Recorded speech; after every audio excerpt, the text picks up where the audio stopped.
Alrighty, we're going to start this off in Texas with McKinney boys running back DERICK SCRIVENS using the power. Then he's going to use some speed. Then he's going to show us his agility. Chris, the man can do it all there in Texas. That's a 63-yard touchdown. They're not happy there at the end because of blocks like that and runs like that. Do you know why you do squats when you go to the gym? Your legs look good? Yeah, and KAEGUN Williams right here, Stephenville, shows you why he gets the pass out to the flats, takes the big hit and like a champ bounces his way to the end zone. You got to wrap up, boys. Show it one more time here. The tackler and his teammate both fall to the ground while Williams does not let it faze him. Cooper wins, though, in the end, 50-39. All right, Chris, you know I love some defense. One-on-one with the wide receiver. Who's going to win? This is all about the D. Reading the slant, ripping it, and you can see the man right here going down the sidelines. That is pure speed by Dominic Davis. Again, Chris, I love how he reads the slant. He rips the ball right out of the receiver's hand. The receiver is like, seriously, did that... Serious, Clark? Yeah, you serious, Clark? Did that really just happen to me? And then that's his actual speed right there. That's not even fast forwarding. That's his speed. He's that fast. I wish I was that fast. Pick six and fumble. I'm going to try to one-up you right here with Luke Andrew of Modesto Christian, who had a night that Dion or Hester would have been proud of. He returned this pick for a TD after breaking even Thor's tackle attempt, then followed up with a fumble return for 80 yards. That was much easier to return.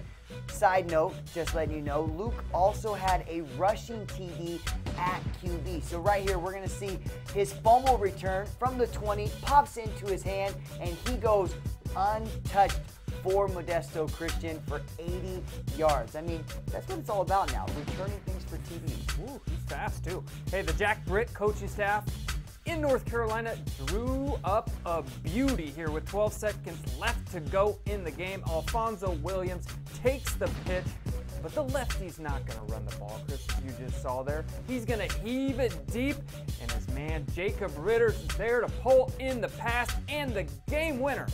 In North Carolina, they call that play the Patriot. I like game winners. Duke commit TJ Rami of McEachern High in Georgia came up with this huge catch versus Lovejoy with 1 minute left to help the Indians take the lead and come out with the 7-3 victory. The only touchdown of the game was this right here. I mean, the fans waited all game for a TD, so it is perfect that it was the one that bounces around and asked TJ to beat 4 defenders. Reminded me of American Gladiators Powerball, if you know what I'm talking about. Great reference there. All right, we've seen some amazing catches this year, and this one is up near the top. DARIUS HUDSON of West Iredell High School in North Carolina, looking as if he jumped off the diving board for some trick catches in the pool. But Chris, he's not falling in the water. He's falling in the end zone for 6. And guess what, Chris?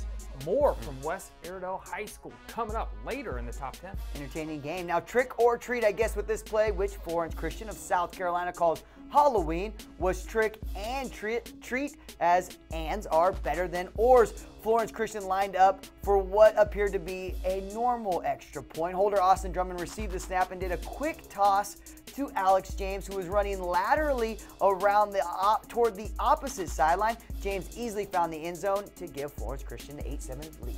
Chris, keep this in mind next time you're playing flag football. Get the ball to your playmakers like me, and that's what the up back did here. He gives it to Preston Harris because he knows Preston can make some plays. Preston almost gets his head ripped off. That's okay. I can keep going. He goes all the way back across the field and back towards the middle. Preston uses every inch of the football field, it seems. Get him some oxygen, get him some water, doesn't matter.